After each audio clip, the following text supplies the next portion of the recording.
All right, so you're looking to get a grip on this whole covert contract thing and how it all fits in with that red pill perspective. Yeah. Especially now when, like everything's changing so fast with families and society and all that. It's like a different world almost. It really is. We got a ton of interesting stuff to dig into here. Oh, yeah. We're talking about masculinity, leadership, spirituality, even ancient warrior philosophies like Spartans and samurai. It's a pretty wide range. It is. By the end of this deep dive, you're going to have a much better understanding of all these ideas and how they connect. I think what's really cool is how these sources weave together these personal stories. Oh, yeah. With like historical examples and philosophical ideas. It's not just some dry academic thing. No, not at all. You'll see how personal growth ties into these larger societal shifts and how recognizing your role as a man can actually have an impact on the world around you. That's a big one. And it's not all just theory either. Right. There's a lot of practical advice in here too.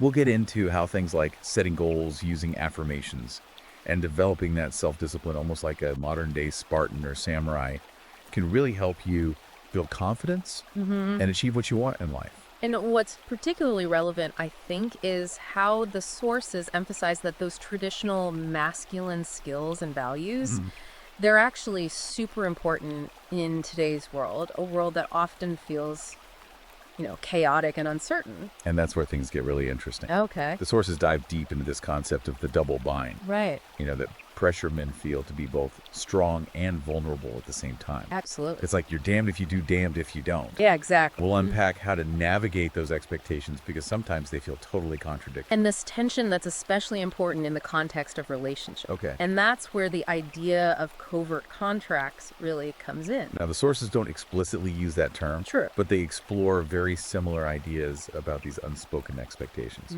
and how those can lead to resentment if they're not addressed openly. For sure. Okay, so we've got this double bind going on, and then we've got these covert contracts kind of lurking in the shadows of our relationship. Sounds like things can get pretty messy pretty quickly. Absolutely.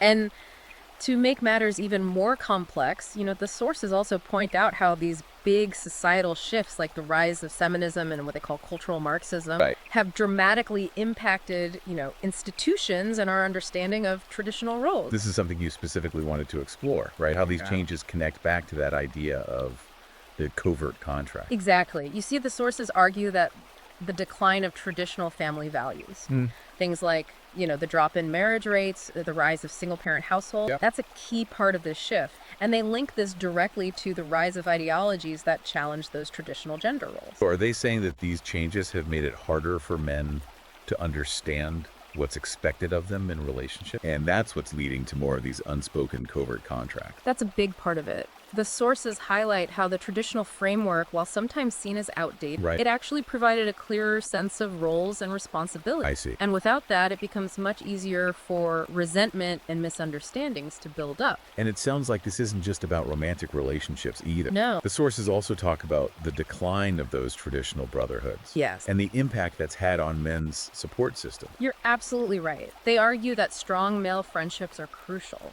especially in a world that can often feel hostile or dismissive of men's needs. So it's almost like we've lost this shared sense of purpose and understanding that used to be more common among men. That's a good way to put it. Yeah. And the sources provide some fascinating historical examples of brotherhoods. Oh, yeah. From the abolitionists to the entrepreneurs in Silicon Valley, Okay. showing how these bonds have actually driven positive change throughout history. So if we're going to unpack these covert contracts Right.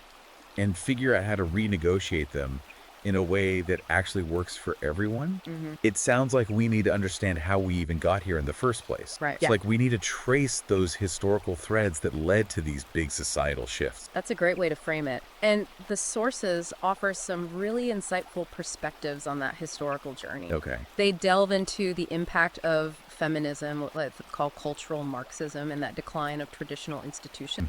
But they also offer a powerful message of hope and empowerment. Right. They don't just leave you feeling stuck. No, they don't. They provide practical advice on how men can step up, reclaim that authentic masculinity, and even become agents of positive change in the world. One key aspect they emphasize is spiritual exploration and growth. Okay. They argue that in a world that can often feel meaningless or materialistic, connecting with something greater than yourself can provide a powerful sense of purpose. This part really stood out to me. Yeah. They suggest that men can find this spiritual clarity through rational inquiry, balancing skepticism with a genuine openness to those spiritual insights. It's not about blind faith, No. but about seeking truth and meaning through critical thinking and personal experience. They even share a story about a man who was initially very skeptical of spirituality, but ended up finding peace and purpose through meditation. Wow, that's interesting. After learning about the effects of meditation on the brain. I see. Okay, so we've got this historical context. We've got the challenges of that double bind and these covert contracts. Right. And now we've got this call for spiritual exploration. Yeah. I'm starting to see how these pieces fit together.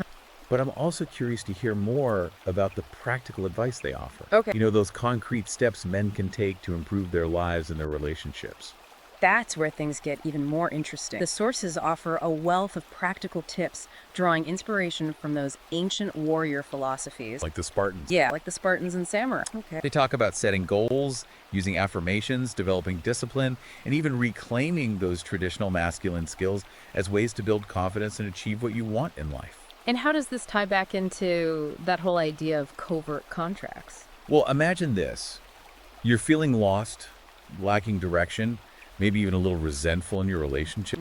By focusing on personal growth and developing your inner strength, Okay. you create a more solid foundation for yourself. I see. And from that place of strength, you can approach those unspoken expectations Right. and renegotiate them in a way that feels more balanced and fulfilling. That makes a lot of sense. Yeah. It's like you're saying that personal development is a key part of untangling those covert contracts Yes. and creating more satisfying relationships. Exactly. It's about empowering yourself first, then using that strength to create positive change both in your own life and in the world around you. This is some pretty powerful stuff. I'm already starting to see things in a new light, and we're just getting started. I know, right? There's so much more to unpack. We haven't even touched on energy dynamics leadership or the specific techniques they offer for managing stress and anxiety. Well, energy dynamics. Yeah. That sounds intriguing. What's that all about? Well, the sources describe these two types of energy, radial and tangential. Okay. Radial energy is focused discipline, like a laser beam. Okay. Think of it as the energy of action of achieving goals. Okay. And what about tangential energy? Tangential energy is more expansive,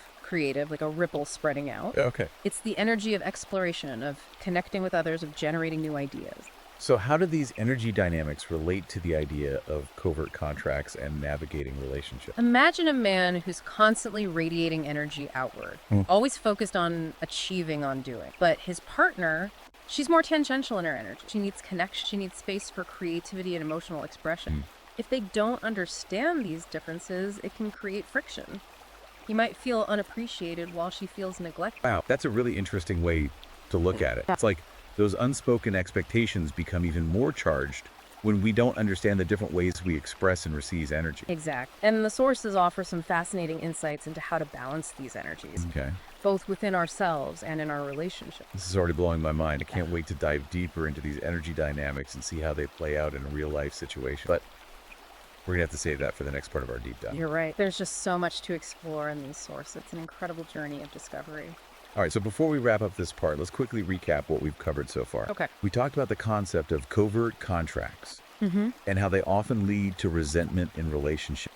We touched on the double bind men face in trying to balance strength and vulnerability. Right. And we explored how those historical shifts, particularly the decline of traditional institutions, have contributed to these challenges. And we started to unpack the powerful potential of personal transformation, spiritual exploration, and even those ancient warrior philosophies in navigating these complexities. This is just the tip of the iceberg, though. It is. In the next part of our deep dive, we'll delve deeper into energy dynamics leadership and those specific techniques the sources offer for managing stress, overcoming anxiety, and creating more fulfilling relationships. We'll also explore some fascinating insights into the nature of suffering, the role of women in society, and the importance of brotherhood in a world that can often feel isolating for men.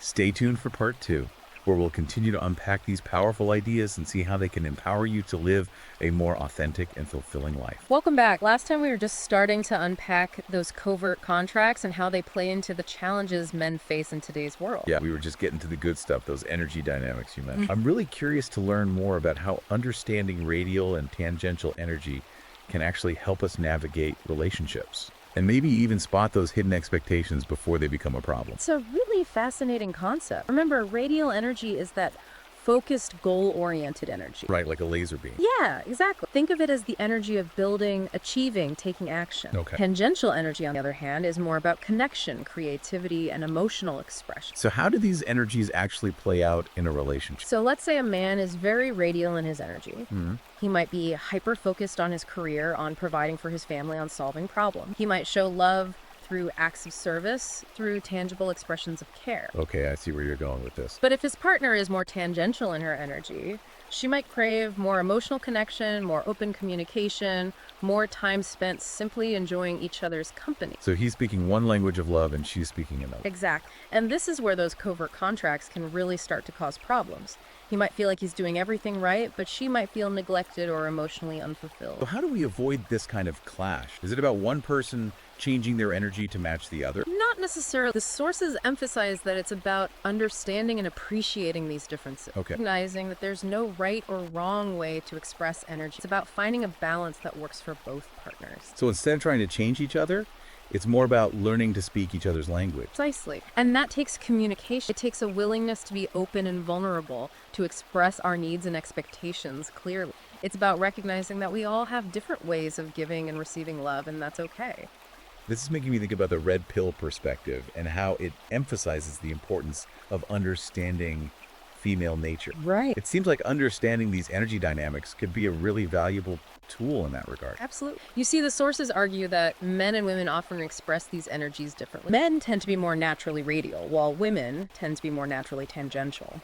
Of course, there are always exceptions, but this general pattern can help us understand why men and women sometimes clash. So it's not about saying one energy is better than the other. No. It's about recognizing that these differences exist and that understanding them can help us build stronger, more fulfilling relationships. Exactly. And this ties back to the idea of covert contract. If we can learn to recognize and communicate our energy needs, we can start to break down those unspoken expectations that can lead to resentment. This is really eye-opening. I'm already starting to see how these energy dynamics play out in my own relationship. But I'm also curious to hear more about what the sources have to say about leadership. You mentioned that they draw inspiration from ancient warrior philosophies like those of the Spartans and samurai. Yes, they do. And it's really fascinating how they connect these ancient warrior codes to the challenges men face today. Okay, so what kind of leadership qualities do they emphasize? Is it all about being tough and stoic like a Spartan warrior? It's more nuanced than that. While they do talk about the importance of discipline, strength, and courage, they also emphasize qualities like integrity, wisdom, and So compassion. it's not just about physical strength. Right. It's about moral strength as well. Exactly. They argue that true leadership is about serving others, about putting the needs of your family, your community, your people before your own. That sounds a lot like the concept of servant leadership that's been gaining popularity in recent years. It is very similar. The sources emphasize that true power comes not from dominance or control, but from humility and a willingness to put others first. And how does this tie back to the idea of covert contracts and the challenges men face in modern society? Think about it. If you're constantly trying to prove yourself to be the alpha male to win every argument, you're likely operating from a place of insecurity. Yeah. And that insecurity can actually create more covert contract because you're not approaching relationships from a place of genuine strength and self-assurance. So they're saying that true leadership starts with inner work, with developing your own character and sense of purpose. Absolutely. They argue that when you're grounded in your values, when you're confident in who you are and what you stand for, Right. you don't need to play those games. You can approach relationships with authenticity and integrity, which allows for more open and honest communication. That's a really powerful message. Yeah. It's like they're saying that true leadership is about more than just getting what you want. Yeah. It's about becoming the kind of man who inspires trust and respect, who leads by example, and who makes a positive impact on the world. Exactly. And they offer some really practical advice on how to cultivate those leadership qualities. They talk about the importance of setting clear goals, developing discipline, seeking out mentors, and even embracing failure as a learning opportunity. You know, this conversation about leadership is making me think about the societal shifts we talked about earlier. The sources seem to be suggesting that men need to step up and reclaim their leadership roles in a world that's becoming increasingly uncertain and chaotic. Yeah, you're picking up on a key theme here.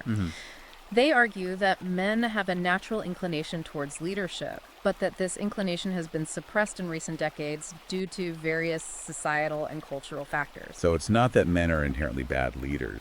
It's that they've been discouraged from embracing their leadership potential. Exactly. And they argue that this is having a negative impact on society as a whole. Okay. They point to the breakdown of families, the rise of crime and violence, and the general sense of moral decay as evidence that we need strong, principled male leadership now more than ever. Wow, that's a pretty bold statement.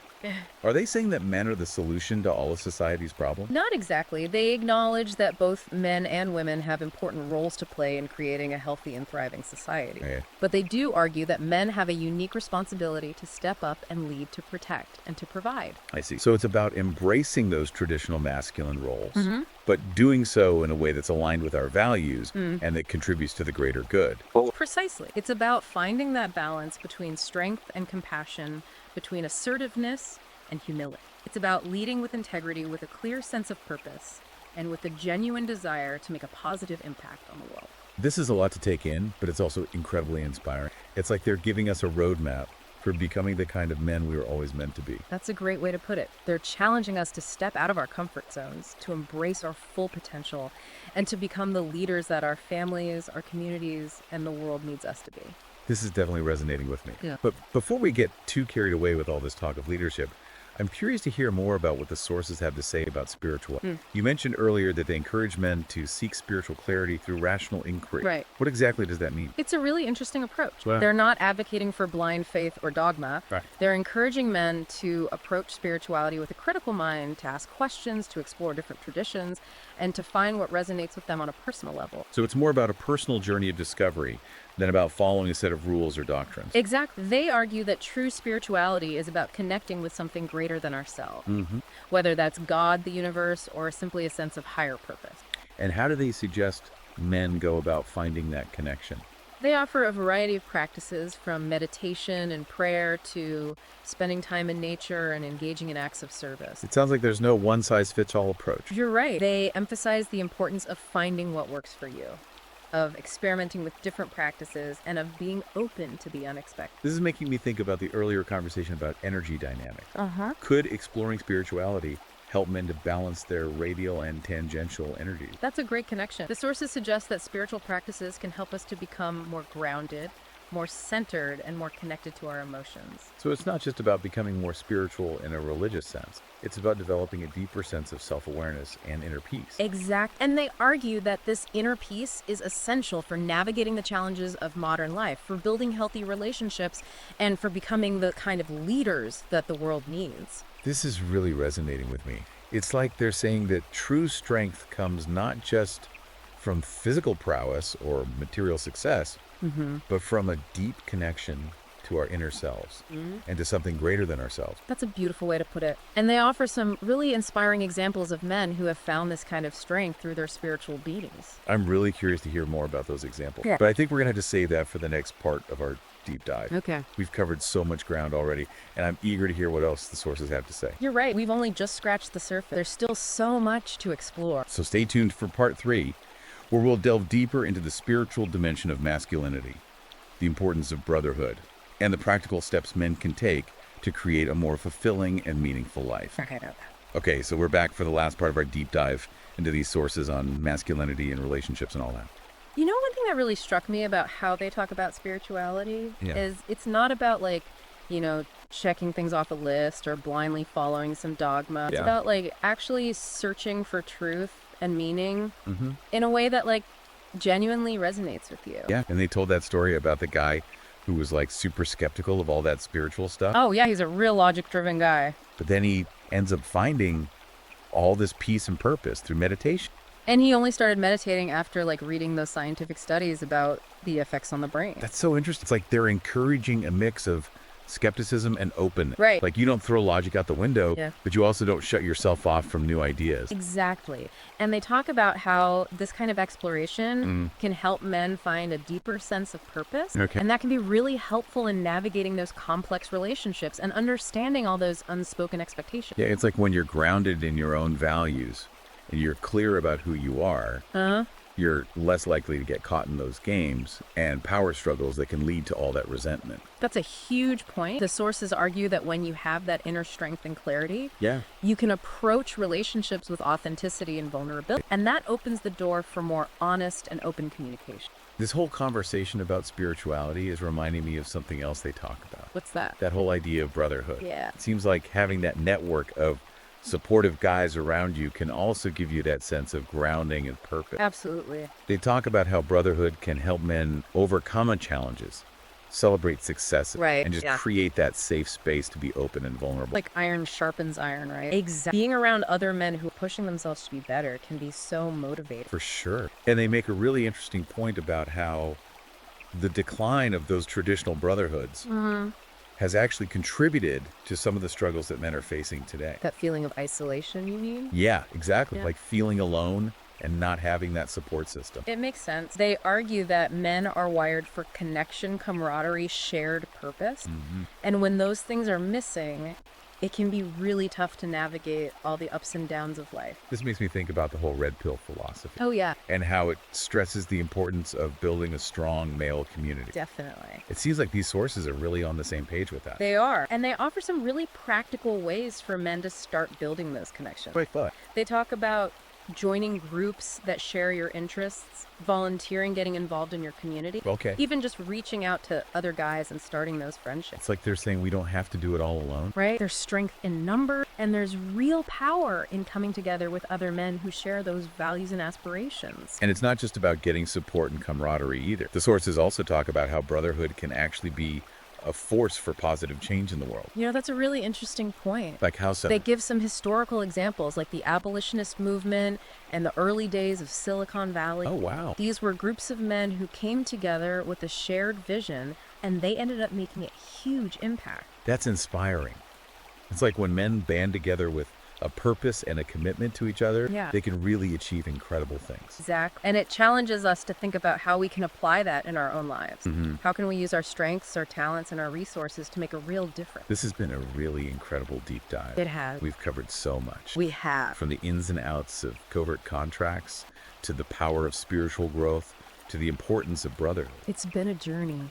I feel like I have a whole new perspective on masculinity and the challenges men face today. Me too. And you know what's really cool is how all these ideas come back to that central theme of personal transformation. Exactly. Yeah. It's not about sitting around and complaining about the world or blaming other people for our problems. Right. It's about taking responsibility for our lives, our choices, our growth. Exactly. And these sources offer a real roadmap for that journey.